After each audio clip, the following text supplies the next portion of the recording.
if we don't share our stories, we won't be able to encourage others of various ages, the younger ones as well as the ones our age or older, that they can do whatever. Just believe in yourself and don't give up. Every great story has a moment, the one where everything shifts. Welcome to the Become Empowered podcast, where real leaders pull back the curtain and show you exactly how they did it. I'm Sabine Kvenberg, performance communication coach, keynote speaker, author, and your host. I have spent my career on stages, real ones and invisible ones, and I know this. The most powerful transformations don't happen in the spotlight. They happen in the quiet moments of decisions, resilience, and radical courage. Before we dive in, if this podcast moves you, challenges you, or gives you that one thing you needed to hear today, please follow, like, and share it with someone who needs it too. That's how we grow this community together. Some episodes, I'm sitting down with entrepreneurs, authors, speakers, coaches, and bold leaders who have faced the hard stuff and kept going. Other times, it's just you and me, going deep into the mindset, strategies, and the gumption it takes to become who you were always meant to be. Either way, we talk confidence, leadership, resilience, and the real story behind the growth. This is Become Empowered. Let's get into it. Today, I have a very special guest, Joanne Weiland. Welcome, welcome. Thank you. I always enjoy hanging out with you, and so thank you for inviting me. Yeah. Joanne is a visionary strategist, TV, radio, podcast co-host, and a 3-time #1 international best-selling author who has revolutionized the way experts elevate their digital identity. Joanne, the reason why I invited you here is, #1, you were an early supporter of my book idea that I had before the book was even written.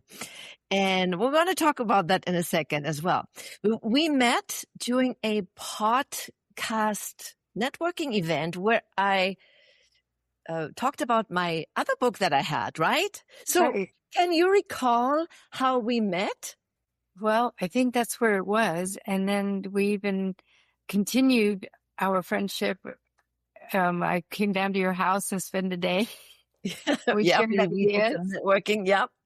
So, I mean, I feel like, when I read your new book, Gumption, I knew some of it, but it was so good that you went deeper, if that makes sense. And I loved it. A lot of people don't always understand the challenges that even us women at our age, let's face it, face. And so it's so cool when we continue to shine and not be afraid and have gumption. So I love that you called the book Gumption, because it really is so true. And if we don't share our stories, we won't be able to encourage others of various ages, the younger ones as well as the ones our age or older, that they can do whatever. Just believe in yourself and don't give up. Yeah, so true. And to tell you the truth, this was the intention behind writing this book. It is memoir / wisdom sharing with some of the frameworks that I developed over my lifetime. And so it was a very special and deep personal book. There are some stories that I shared that I never shared before. And when I ask you, what was the one story that deeply moved you? Many of them, but I really do want to start with the first one because of the fact when you were only 9 years old and you discovered your inner wisdom. To me, that is priceless to share with people, because I feel like a lot of people have inner wisdom, but they don't recognize it. They don't know how to tap into it. And a lot of times we make it so much harder than it is. You just have to go within and listen. I mean, and it's amazing as you do that, you continually get led and guided with your by your inner wisdom. So I think I would pick that one just because that was just so cool that you recognize that already at 9. There's a lot of people my age that actually still don't think they have it and are trying to find it. And I think we make it too difficult to think you have to find it. And so I love that you shared that right from the beginning. Yeah, I'm glad that you pointed that out. And sometimes I also have to admit, it takes a special situation where all of a sudden it is there and being revealed to you. So I believe that we all in our lives have opportunities to listen and then act upon it, but not everybody does it.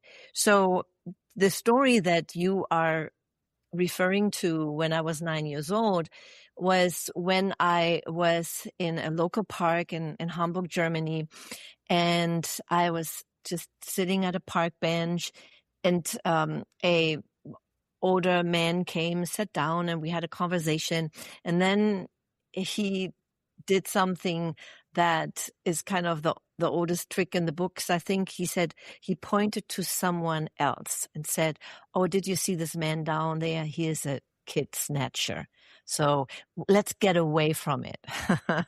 And so we did. And I thought it was a good idea. And, you know, as we kept walking away from the public eye, it was, I still remember it like it was yesterday. We had this hill where we slid down as children in the winter. So we went behind it, and then all of a sudden he mentioned, "Hey, let's take a shortcut." And I thought, yeah, okay. You know, I mean, you're such an innocent child, right?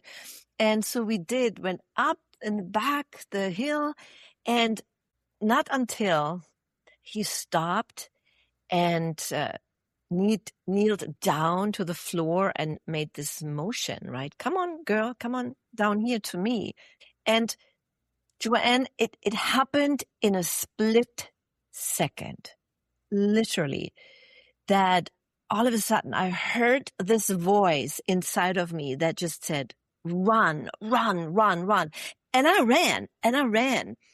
And back then I couldn't comprehend everything at that time. It took much later for me to understand that these were my guardian angels. Wow. These were the unseen forces we have in our lives if we are open to listen, that guided me out of that threatful situation. And that started something within me. That started a search for, okay, I cannot tell anybody. I was so ashamed, which is such a sad thing that children feel they cannot tell their parents. Right. And I feel guilty because I did everything they said not to do. And so I turned to God. And I was not, quote unquote, trained, because we didn't go to church. I learned a little bit in school. Back then I was still connected. And I just knew there is someone out there who can help me cope. And that's when I started writing a little prayer that I prayed for years and years. And I think that started my spiritual journey, to be honest. I do too. And I'm really glad you shared it, like I said, because I think we make it more complicated than it is. And you described it in such a way like that it helped the reader understand they can do it too. Yeah. And that was my intention all along with this book, is to just show examples I never say, hey, you must do this or you must do that. No, I'm leaving it open because every reader is on a different stage in their lives. Mm-hmm. And some will get something out of that story. Others will get something out of that story or that framework that I'm sharing because it helped me and understand a few things. So in your own life, Joanne, did you have something that was scary to you and you went forward with gumption to do it anyways? Can you think of a situation like My that? whole life has been a series of that. But I love it because I always feel like what doesn't kill you makes you stronger. And I Yeah. used to think that saying was weird, but it really is. I mean, you just don't realize how, if you just do it anyway, it will turn out okay. Like even the way you led the 11 girls when you were 12 years old, and you were already showing them back again when you were only 12, how, don't be afraid. You guys were out there in the dark in the camp, and, the way you had everybody hold hands and count off so you would not lose anybody. You were their strength, and that's a true leader as well. And that, I feel like, again, you sharing these stories from childhood helps to recognize how they built, you built upon them to do what you're doing today. And it's just priceless because leaders really, truly sometimes don't get the credit they deserve because a lot of people are afraid to be the leader, so they don't really value the leader because they'd rather be the follower. And I know we all need followers if we're a leader, but sometimes you're the leader and sometimes you're the follower. But it was good again that you showed at an early age that you can do this. But even if you don't do it at an early age, your book continues and continues to share the different things that happened in your life to give you more courage. Because a lot of times, once we know we could do that, we know there's something else we could do. I used to always say, my salutation was always keep climbing. And I realized when you climb a mountain, there's always another mountain behind that, and then another one. So it's not like you climbed that mountain and it's over and done. But that gave you the strength to now know what to do with the next mountain and the next mountain. So I love the way you positioned it that way, to know that it doesn't all just happen at one day you wake up, and one day you can wake up and have more courage than you used to. I don't think you can't, but it was good to see how you shared how yours did build upon each other. Yeah. Thanks for sharing that because it's true. And to be very honest, I had times in my life that I was a follower. I followed a coach or a mentor, which I think it's utterly important in everybody's life to have someone. Even the best coaches Oh, have yes. coaches and mentors, right? It always Many of them have involves. several. They all have their, exercise coaches, their business plan coaching, their lifestyle coaching, all kinds of coaching. You name it, there's a coach out there to help you. So I don't want you to think I disagree that we all need coaches. I mean, I've had dozens throughout my life, and Yeah. I'll just say it. I outgrew them though too. So Yeah. there's sometimes for a time and a space, and coaching is priceless. But once you learn that lesson, either hire another one to learn another subject in your life that you want to get better at. So I think that that's important too, to know that we do get a lot of our wisdom and stuff from others. I mean, the more I know, the more I know I don't know, the more I want to know. And that's when I get and hire a coach that knows that part so that I can learn more from it. Right. I love that, what you just shared. And that that example with the plateau is when I got really frustrated because at the beginning, I said, okay, I hired this coach and he said, just do ABC and then you got it. And I thought, oh, great.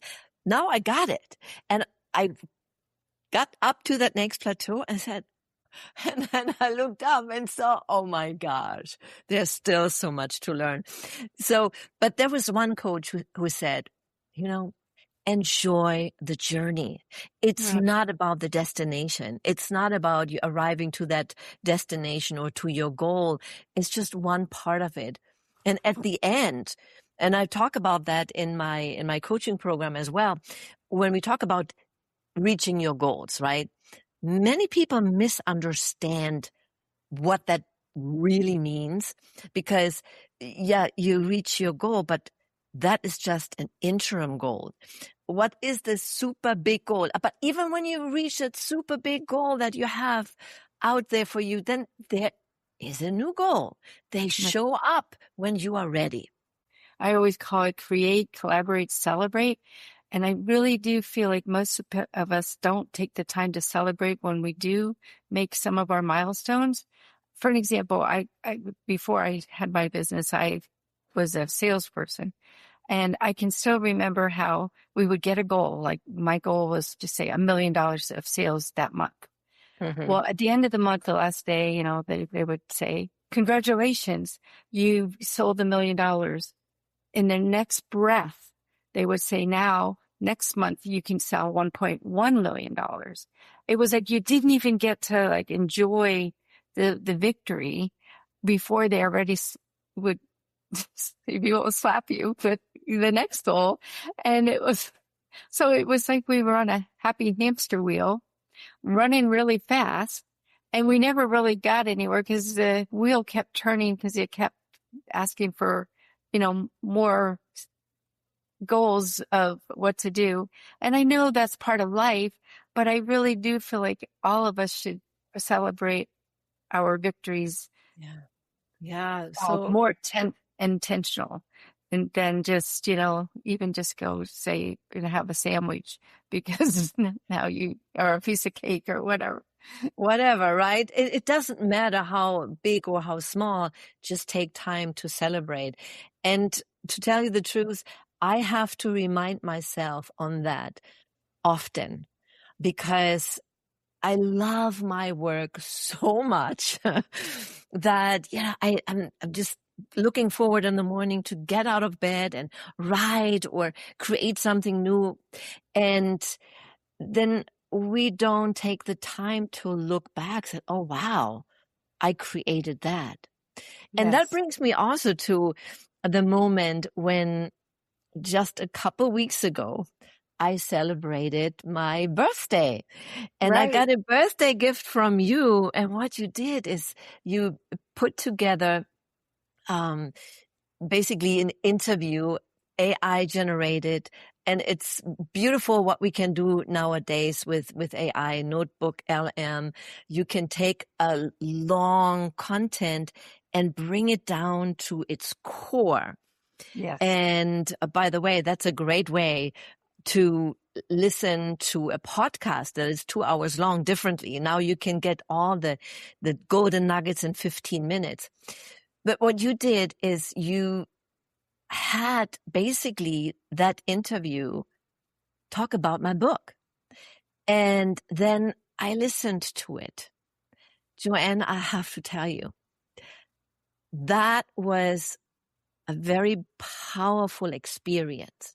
Of course, I know all the stories. Of course, I've written it. These are my words. But someone else talking about the author and her experiences. And I kind of sat back and like I would be a listener. And I'm like, oh, it touched me so much. It was like, wow, I have to get that book. Yeah, I love it. And that's what it's intended for. But, and I love sometimes when people do what the example you're using, share from their point of view, because we know our point of view, but when we can capture somebody else's take on what we're doing, it's fascinating, because sometimes we didn't even realize we did say, not that we knew we didn't say it, but the way they took the meaning of it. Right. Yes, yes, yes. And that's the beauty of a book. Each person who reads the book reads it differently, Right. experiencing it differently. And me coming from the entertainment industry, acting, musical theater, directing, plays, I know that when I tell a story, and I just did it recently when I was presenting a keynote, I told one of my stories, and each person has a different vision, a different picture. And Yes. that is the beauty of stories. When you tell a story, they're so powerful and they receive it differently, Yes. whatever they need to hear or want to hear. And I love it. It's fascinating. Um, so you also shared with me, and you tapped on it a little bit earlier, that it doesn't matter when we realize something in life. It doesn't matter how old you are, how young you are, where you are, what you have. You lose everything, you win everything. It's a journey, but the most important part is to get through it. So tell our listeners what other story that was very impactful for you that I shared in the book, and why? Well, I think another one would you to emphasize what you're saying, like when the kids in Africa you described that were full of joy. Yeah.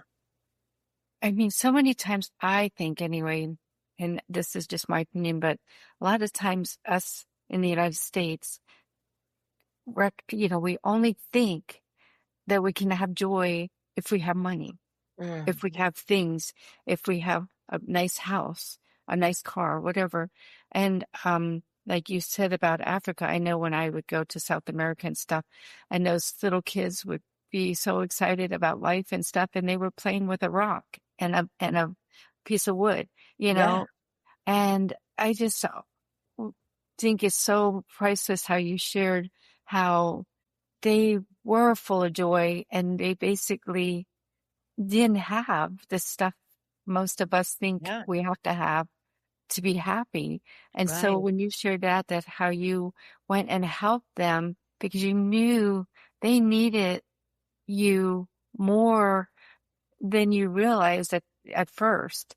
And so I just love that you share those types of things, that how even your setbacks you turned into something positive and you never ever gave up. I love to say that to people too. Never ever give up. Never ever give up, because you never know what's right around the corner.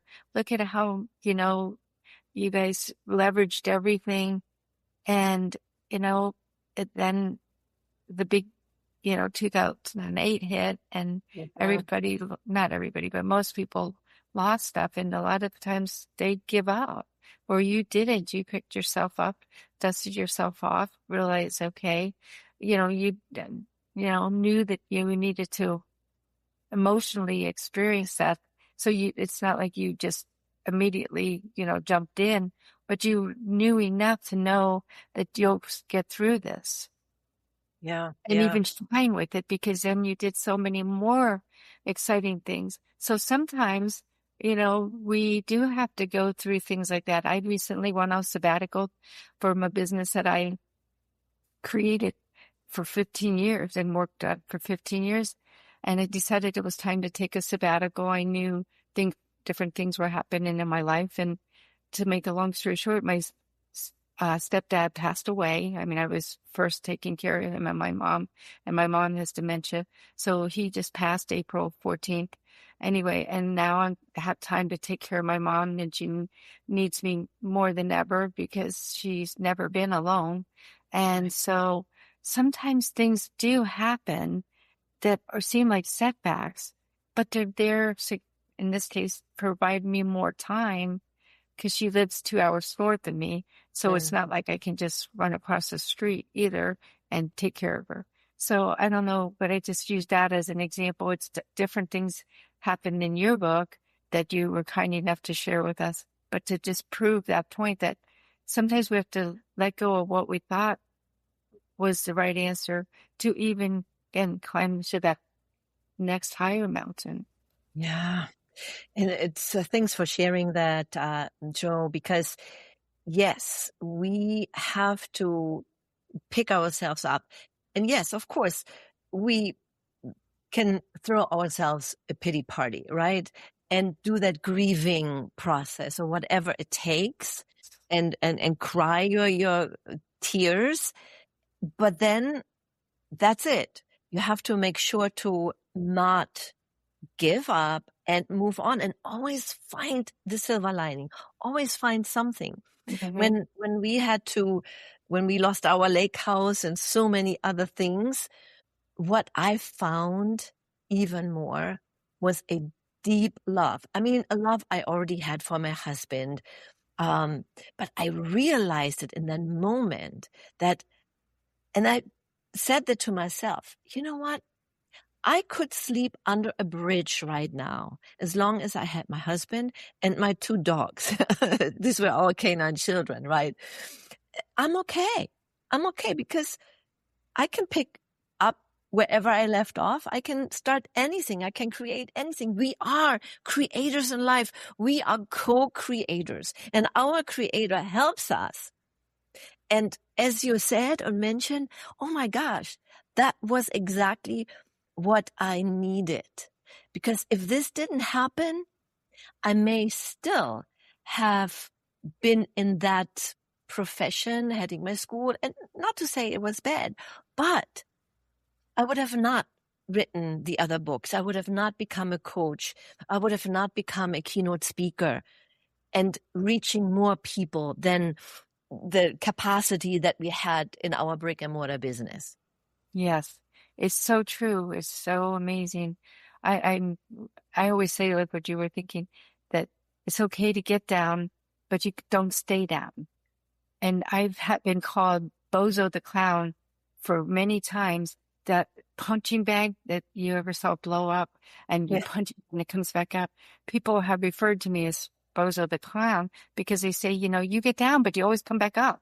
And that, like you just expressed, is so true. It really is okay to wallow in it a little bit, but just don't stay there. There's some people then they get stuck there and they think they're stuck there forever. And it's just interesting how once you get back up and start to look at it at a different angle, you say, like even me, like now I'm saying, wow, now what can I do next with all those 15 years experience? Because before that, I took what I experienced for 20 years prior to that to make that. Now, what do I do with this? So again, don't give up. It happened for a reason. Yeah. And that was my intention for Gumption all along. And it isn't just a self-help fluff, right? It's a No. framework for real internal transformation. And what you just mentioned, to always get back up, you have to be optimistic. And each letter has a specific meaning and of Gumption. What does it mean, right? I broke it down into a framework that, oh yes, now I understand. Gumption is more than courage. It has many different components. If you have Gumption, and one of them, the O stands for optimism. And you are that optimistic person. And when you have that, if you see the silver lining and something positive in every situation, even if it is hard to see sometimes, that gives you the gumption to move forward. Right.